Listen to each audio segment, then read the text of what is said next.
Well, hey everybody, welcome back to another fun lesson in Math 2. Last time we talked about factoring GCFs out of polynomials, and that was just the first step in fully factoring a polynomial. What we're going to do today is factoring by grouping. This is kind of like the intermediate step of factoring, or you could kind of say it's the last step, but we're going to have to go back to the middle step in the next lesson because I don't want to overwhelm you with too much information and too much of too many different things. But if you can understand each part of the process as we go along, you'll have an easier understanding of factoring polynomials, factoring trinomials specifically. So today we're focusing on factoring by grouping, and our objective is exactly that, to be able to factor a 4-term polynomial. And so the principle of factoring out a GCF is always gonna apply. We always want to check to see if we can factor out a GCF, and if we can, we do that, and then if we do that correctly, then all our numbers end up being smaller, and so it makes it easier to work with. Okay, so before we do that, let's go ahead and simplify this. This is going back a little ways. You should be able to simplify this. So go ahead and pause the video and then come back and compare what you did to what I did to make sure you're right. All right, for this one, remember we have to rewrite this so that we can distribute the pieces. Okay, so we have 2x plus 9 times 5x minus 4. We break up the first binomial here into two pieces. We break it up as 2x and we break it up as plus 9. So you can see that the 2x goes out front, and then we write down the second parenthesis next to it. And then the 9 goes out in front of this guy, and we put the second parenthesis next to that as well. So you can see that we wrote down the binomial in the second parenthesis 2 times. And then from here, we're going to distribute. So 2x times 5x is 10x squared. 2x times negative 4 is negative 8x. And then 9 times 5x is 45x. And 9 times negative 4 is negative 36. Then we combine our like terms. Negative 8x and 45x makes 37x. And that is our simplified form. The reason I bring this up, you go, well, I already know how to do that. And that's great. But the reason I bring it up is because we are now, our ultimate goal here is to be able to work backwards. We want to be able to take the simplified form that we just created and get back to what we call the factored form, okay?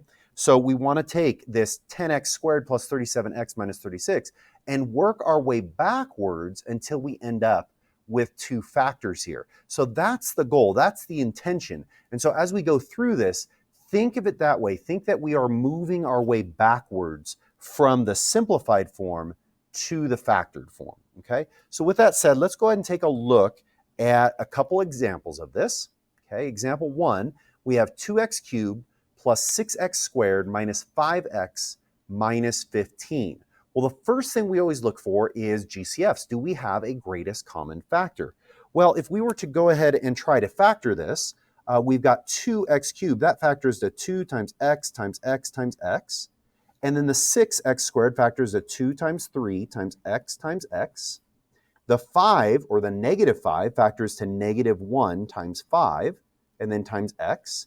And then the negative 15 factors to negative 1 times 3 times 5. So anytime you have a negative number, like we do here, we want to factor out a negative 1, like we did here, okay? So now, if we look for GCFs, you'll notice that there are no GCFs. Now, in some of the terms, they're alike, like there's a 5 and a 5 here, a negative 1 and a negative 1 here, there's a 3 and a 3 there, there's a 2 and a 2 here, there's an x in all three of these, but there isn't a common factor out of all of them. So in this case, there is no GCF, or we'd say the greatest common factor is just 1, but that's kind of a waste of time.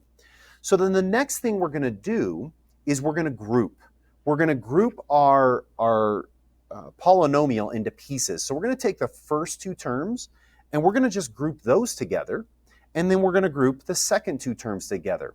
And the reason we do this is because now, if I just look at these two pieces, then there is a GCF out of those. And if I look at these two pieces only, then there's a GCF out of that as well.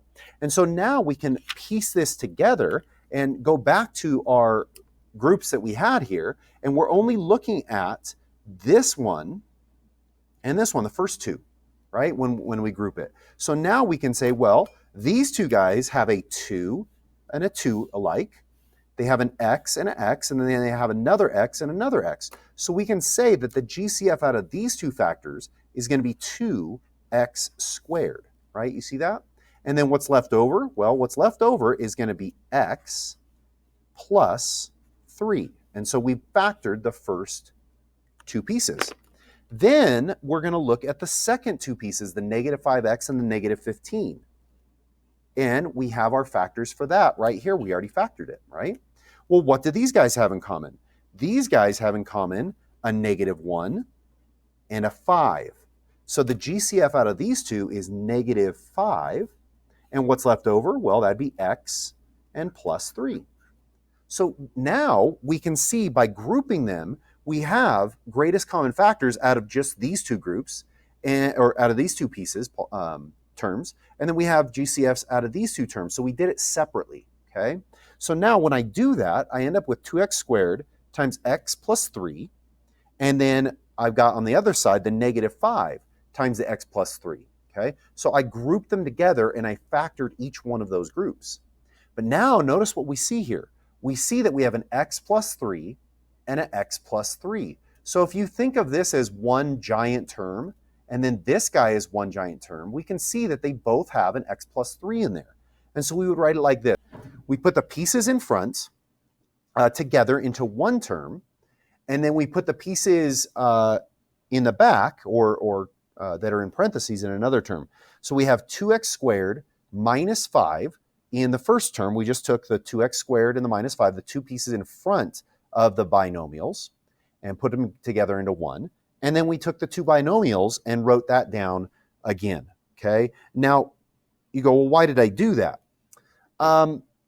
Think about going backwards. Think about what we just talked about in the prior slide. If I were to ask you to take this factored form and simplify it, well, what would you do first?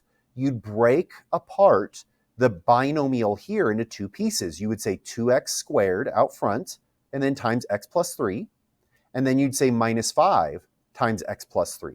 And that's exactly what we have here. We're just undoing the process, okay? So we took the 2x squared minus 5 and put it in one factor. And then because these match, we just write it down as the other factor. And that's how you factor by grouping, okay? So let's go ahead and take a look at another example here.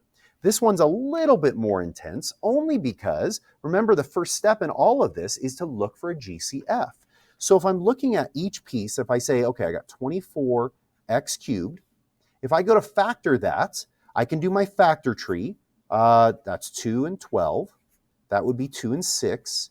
That would be 2 and 3. And then that would be 3 and 1.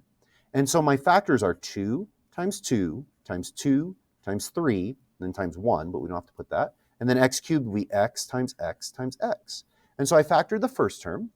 Now we'll go on to the next one, the 32x squared, and factor that guy. So that's a 2 and a 16, a 2 and an 8, a 2 and a 4, a 2 and a 2, and a 2 and a 1. So this factors to 2 times 2 times 2 times 2 times 2. There's 5 2's here. And then times x times x. Maybe I should, regardless. So I've got 2 times 2 times 2 times 3. I'm just going to rewrite this other one before here. Okay, so there's my first two. And then if I look at the next one, the 42x, well, the 42 factors to 2 times 21. That factors to 3 times 7. And then that factors to 7 and 1. So my factors there are going to be 2 times 3 times 7, and then times x. And the last one, 56. There's no x there, so you don't have to worry about the variables. 56 is 2 times 28. 28 is 2 times 14. 14 is 2 times 7. And 7 is 7 times 1. So our factors there are 2 times 2 times 2 times 7. Okay? So there I have all of them, all next to each other. Got to zoom out far enough to see it all, I guess. So we have them all next to each other there. Now, our goal is to look for a GCF. Now, we did this all yesterday, so it shouldn't be that big of a deal. But what do I see? Well, I see that they have a common factor of a 2 in all of them. Okay. I see there's a 2 in here and here, but not here. There is one here, but we can't factor out a 2 unless it's in all of them. There's not a 3 in all of them, and there's not an x in all of them. So the GCF here is a 2. So I'm going to go ahead and write that down off to the side. There's a GCF of 2. Now, because we took out the 2 first, well, let's figure out what's left over. What would be left over is what? 2 times 2 is 4 times 3 is 12, and then x cubed. And then on this guy, it'd be 2 times 2 times 2 times 2, 2, 4, 8, 16, so plus 16, x squared. And then the 3 times 7, that would be 21x. And then the 2 times 2 times 7, that would be 28. All right, so there is our new factor. We took out the GCF. That's where we would have ended up yesterday. But now we have an idea of how to group. So our next step is to take this 4-term polynomial that's left over and group it based on the first 2 terms and the second 2 terms. So we're going to put a little squiggly under each one of those. We're going to put 12x cubed and 16x squared together, and 21x and 28 together. And then we're going to look for GCFs there. Well, looking at 12 and 16, that factors the 2 times 2 times 3. And then the 16 factors the 2 times 2 times 2 times 2. And we already did that work up here. I'm just rewriting it. We notice that we have GCF, we have factors of 2 and 2, 2 and 2 together. And so our GCF there is going to be 4.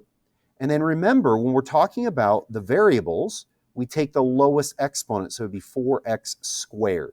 If you wanted to write it all out, you could see it that way as well. So 4x squared, and then what's left over is the 3, and then an x for this first term, right? Because x squared times x makes x cubed. And then what's left over here is just a 4 because there's no x's left over. So that's the first group there. So now we can say that that first group factor is the 4x squared times 3x plus 4. Now looking at this next group, the 21x plus 28, if we factor the 21, that's 3 times 7 and then times x. And the 28 is 2 times 2 times 7. So when I look for GCFs there, let's see here. Well, there's no 3 in common, there's no 2 in common, there's only a 7 in common. So now I can say, well, 7 is my GCF there. What's left over is 3x and 4. And so I can carry that down.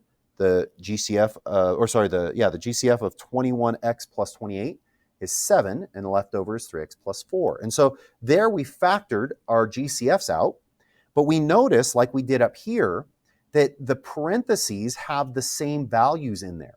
And because they have the same values, I can now rewrite it as 2 binomials. So remember, we get the first binomial by taking the first term and the second term and taking out what's in front. So we got 4x squared plus 7, and then taking the 2 that are the same inside and writing that next to it. So 3x plus 4 next to it. Again, just emphasizing that if I was going to simplify this, I would break this first term down to say 4x squared times 3x plus 4, which is exactly what this says, plus 7 times 3x plus 4, which is exactly what that says. And therefore, I've factored by grouping. The one thing we're missing here is that 2 from the very beginning that we factored out. So we want to bring that down and bring it out front here and put the 2 there. So if I were to simplify all of that, distribute all of that, expand all of that, I would end up back where I started. And so again, emphasizing the idea that we're just working our way backwards here, okay? All right, so what I would like you to do now, I've got 2 practice problems that I want you to try on your own. Pause the video and see if you can do it, and then once you have it done, come back and compare your answers to mine. Okay, for the first one, remember the first step is always to look for a GCF. So we have 28x cubed, we have negative 35 x squared, we have 36x, and we have negative 45. And so the 28 factors the 2 times 2 times 7, and then times x times x times x. Okay. The 35 the negative 35 factors to negative 1 times 5 times 7, and then times x times x. Then the 36, well, this one factors a lot here. This is going to be 2 times 2 times 3 times 3, and then times the x.